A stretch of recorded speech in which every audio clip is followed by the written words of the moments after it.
Chapter 15. The world is stuffed with sawdust. The Ravenhills kept house economically in South Kensington. True it is that the economies of life are among its heaviest expenditures, but necessity had not forced them into that dismal position. They lived prettily, and cared little for what they could not have. The house was charming, though the furniture might not have fetched much at a sale. The transforming genius, taste, not being marketable, fresh chintzes and flowers, with old white Dresden and Mrs. Ravenhill's watercolours on the walls, kept brightness, even in the land of fog.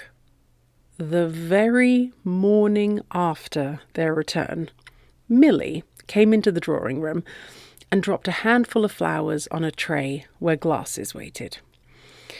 She flitted about, setting a glass here and a glass there, until the room began to recover the homelike aspect which had been wanting.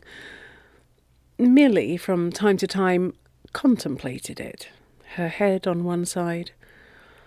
Darting out of the room, she returned with certain Norwegian treasures, for which room had to be found.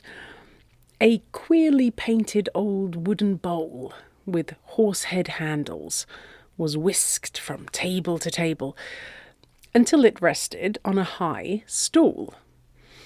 A small model of a spinning wheel went to live under a minute palm. Spoons joined a silver family.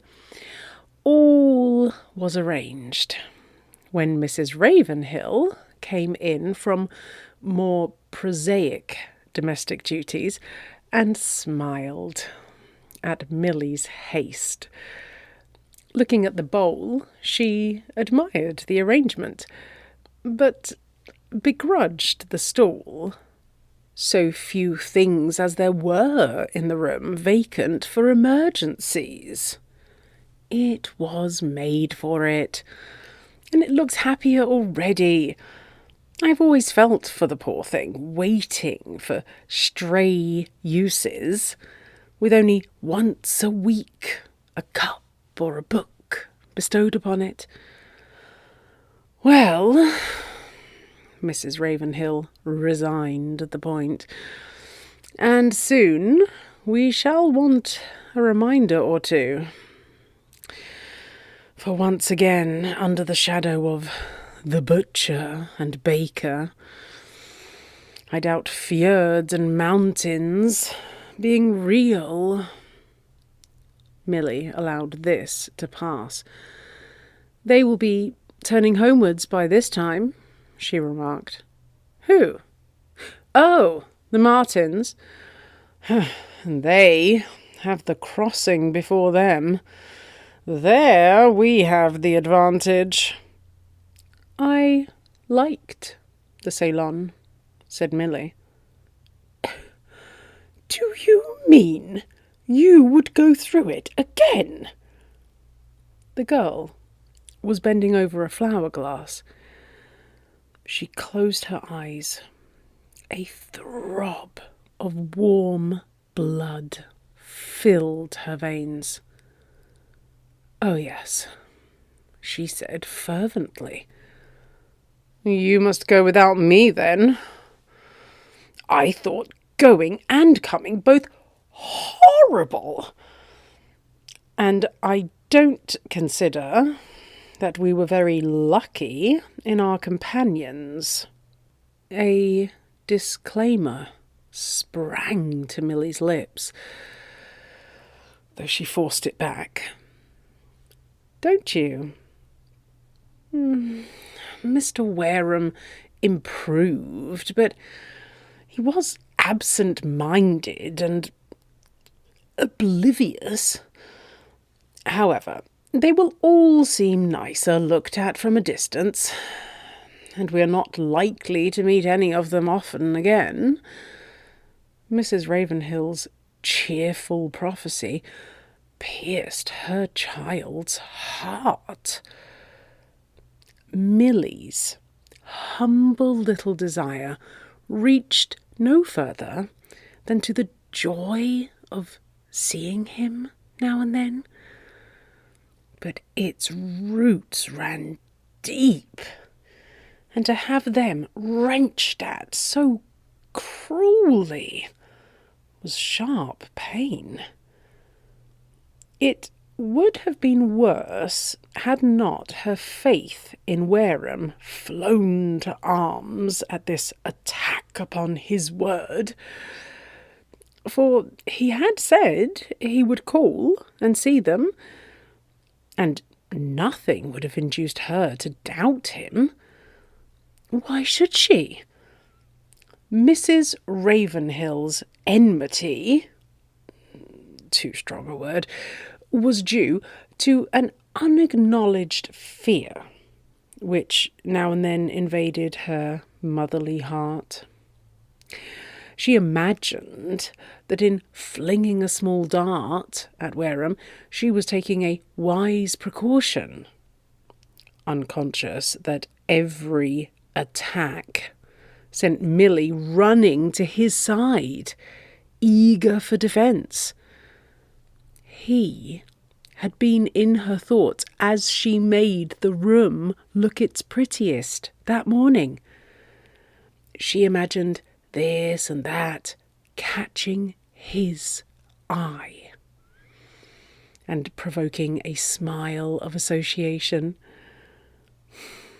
At the idea, she smiled herself. "We managed very well with our holiday, I think," said Mrs. Ravenhill cheerfully. "For by coming back early, we shall have a beautifully peaceful time. We will enjoy ourselves, Milly, and do a number of nice things for which one has no leisure in summer and no weather in winter." Milly agreed. "I suppose, really, there is no one left in London?" No one, her mother earnestly hoped. The bell at this moment seemed to tinkle a satire on their hopes, and Milly's heart gave such a throb that she sent a guilty glance at Mrs. Ravenhill, feeling as if she had betrayed herself. Mrs. Ravenhill lifted her eyebrows by way of asking who it could be. They heard a quick step, not the step of a servant. The door was opened impetuously, and the next moment a girl was kissing Milly and uttering disconnected interjections. "Fanny!" cried Mrs. Ravenhill. "I thought you were in Scotland." "And I thought you were in Norway, and came just to find out your address." "The luck of it! When did you come? Where do you come from? Do you stay?" "Yesterday, from Norway, and to stay." "But you? You in London in August?" "For my sins," I said as I came along. "But with you here, it has already lost its penitential aspect, and I don't think half so meanly of myself. That's the worst of goodness. A reaction comes." She dragged Milly down beside her on a settee, both hands clasping her arm. She looked a child, not quite what is called pretty, but sparkling with fun and life, her eyes grey Irish with a fringe of dark lashes. These eyes eagerly devoured the other girl's face. It was an old habit. and Milly used to present herself smilingly for inspection. Well, well. Oh, you needn't tell me you've enjoyed yourself, for of course you have, she said musingly. In spite of horrid crossings, put in Mrs. Ravenhill. Were they horrid? Milly observed that her mother found them so. Yes. You've enjoyed yourself. You needn't tell me. And yet... Yet what? It was Mrs. Ravenhill who put the question. There's something. You're not quite the same. To be always the same, one must be carved in stone, remarked Milly. I'm sunburnt, which proves I am not a statue. But you... It is our turn to ask questions. How came you in London? Lady Fanny sighed and folded her hands. Because the world is stuffed with sawdust. Imagine Milborough having the baseness to throw me over when he had promised me a cruise in his yacht. I was so cross that I felt I must do something disagreeable in order to keep up my position of martyr, so I proposed to come and spend a week with my old governess, Miss Burton. If I talk like a lesson book, forgive me. I ask questions because I am sick of answering them. You will come here at once, said Mrs. Ravenhill with decision. May I? Delightful. I had meant to go into Shropshire tomorrow, but I will send Ward by herself and joyfully stay. By the way, where do you think that Milborough is gone? To Norway. I intended to telegraph to Bergen and tell you so, and of course that added to my injury, for I had counted upon meeting you round some corner in the most unexpected manner. Her spirits rose. She flashed fun upon them, and told stories to her own discredit with mirthful mimicry. Then she fluttered round the room, noticing what was new and discovering all manner of similes for the stool, which at last had found a use. It has a little the air of Milborough taking the head dowager in to supper. But I'll never pity Milborough again. He has behaved too ill. Milly asked why he had failed. He was snubbed by a certain young lady and revolted against women. This is an attempt to break away and have only men on board. And how dull they'll be. I picture the poor, bored creatures stretched about on the deck, sleeping and eating, their wits in leading strings. What can they talk about, with not even a newspaper to suggest topics? I shall be revenged. She must hear everything at once, and everything meant especially whom they had met.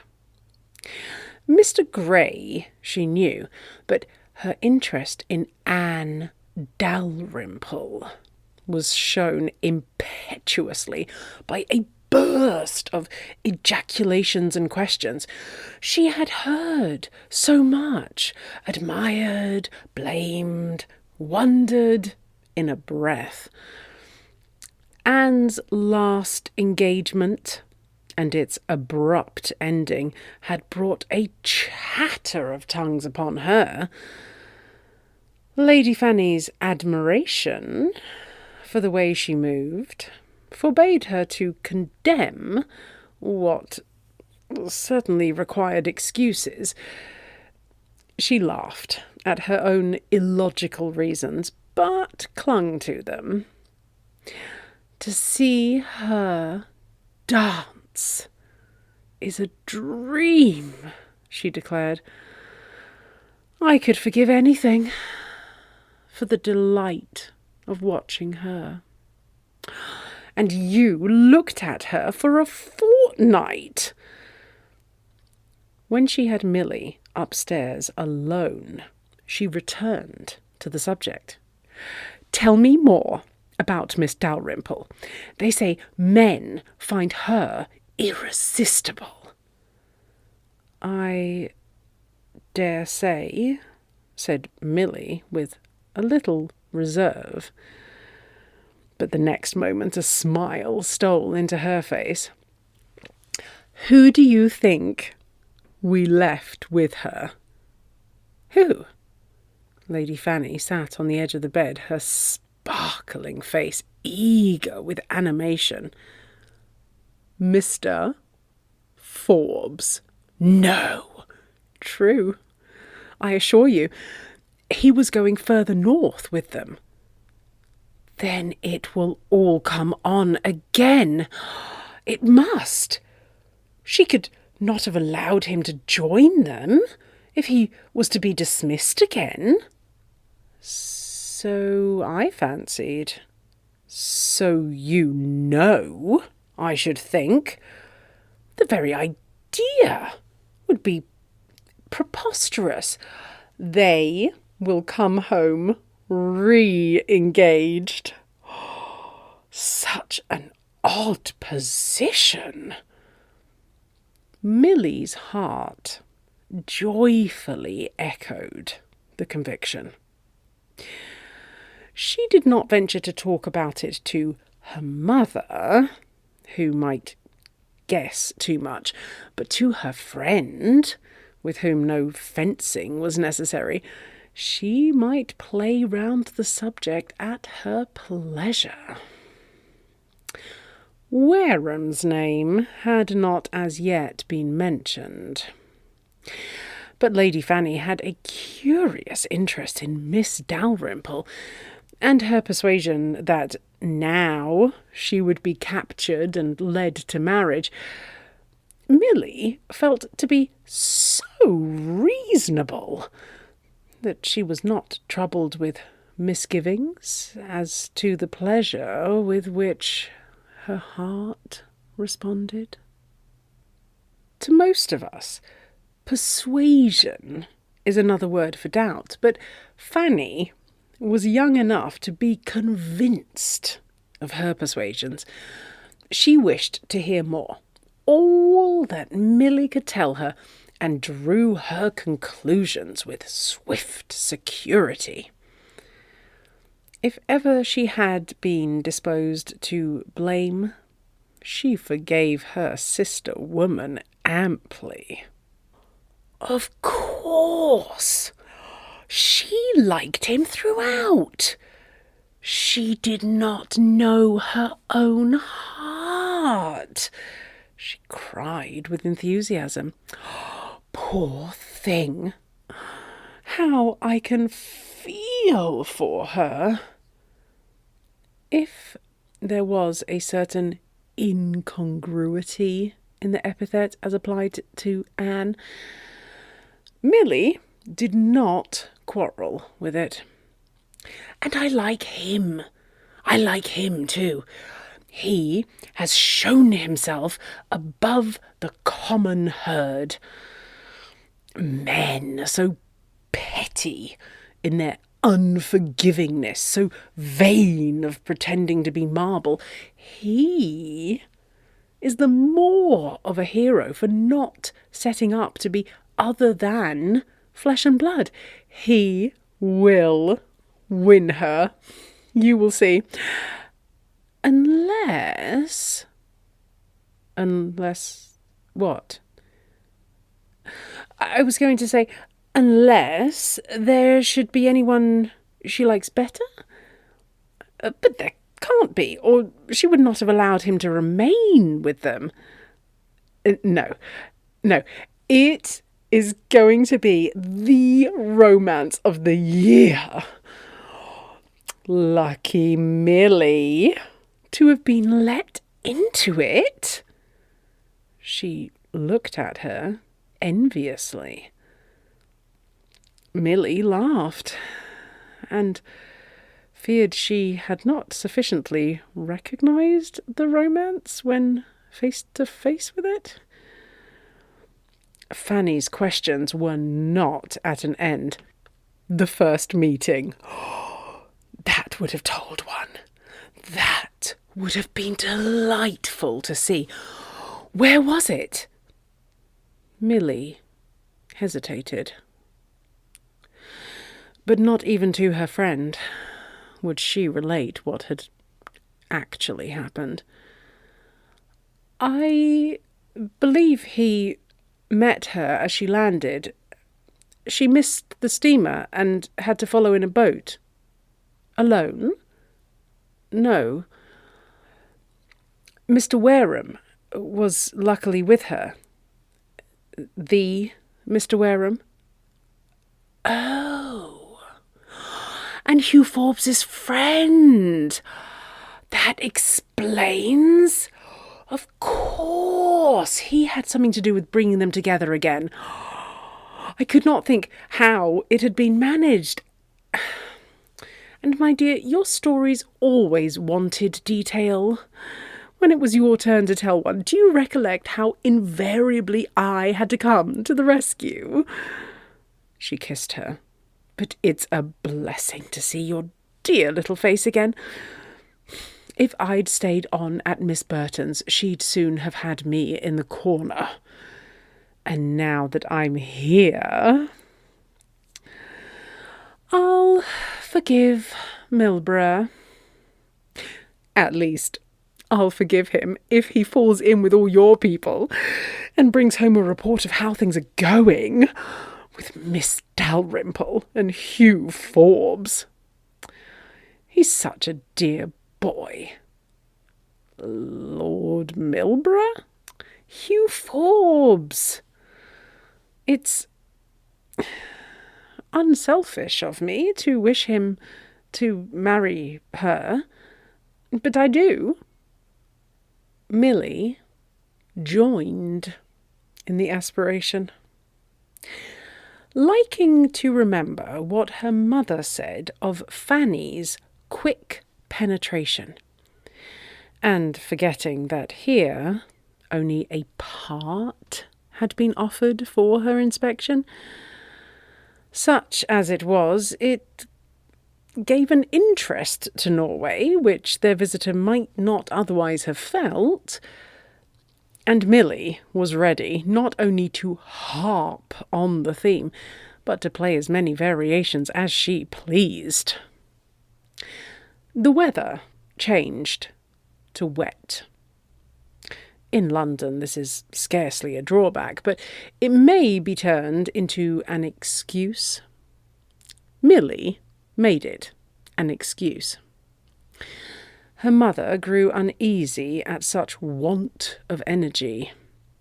Where was the use of imbibing draughts of Norwegian air if the after results came to no more? Lady Fanny pleaded for indulgence in laziness, the most fascinating pursuit in the world when you gave yourself up to it. Give yourself up to it when you are as old as I am?"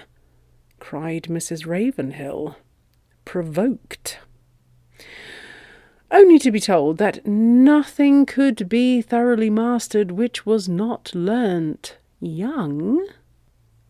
Lady Fanny, indeed, had by this time gathered more than Milly suspected.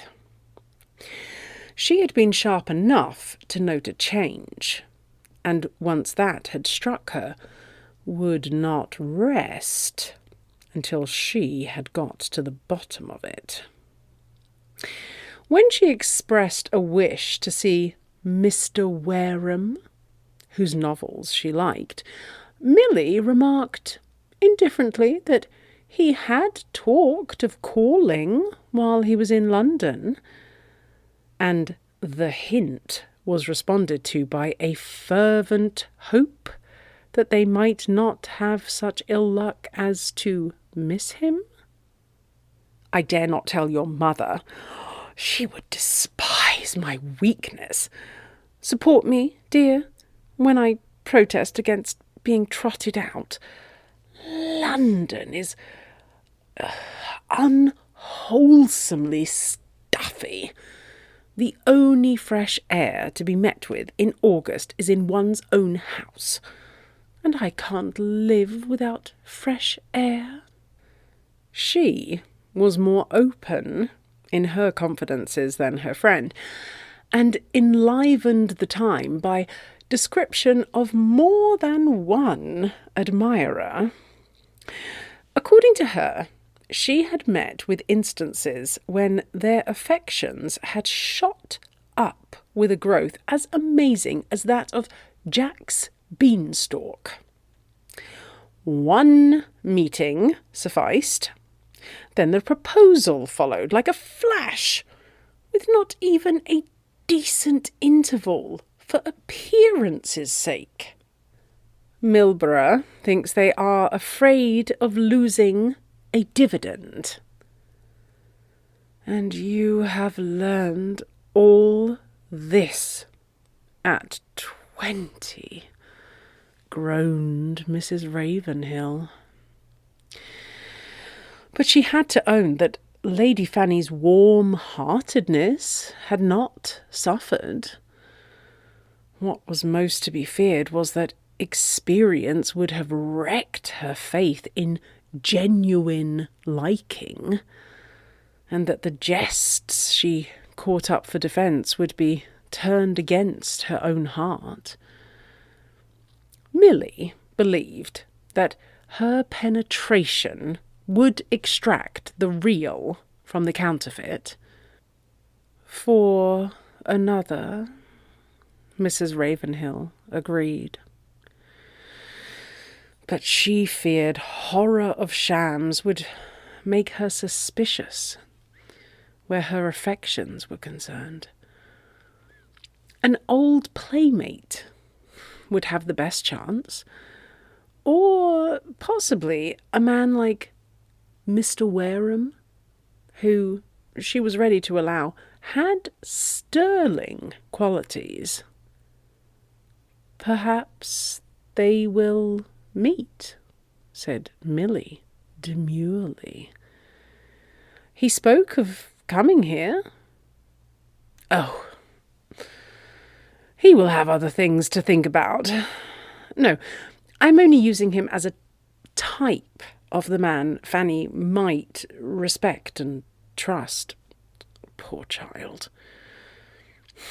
It's a terribly trying position, with her fortune and no father or mother, and Lord Milborough not so steady as he should be." As the first days passed, Milly felt each evening that the chances for his coming were by so much doubled, and her spirits rose. But when 5 had slipped by, they sank in waters of dejection.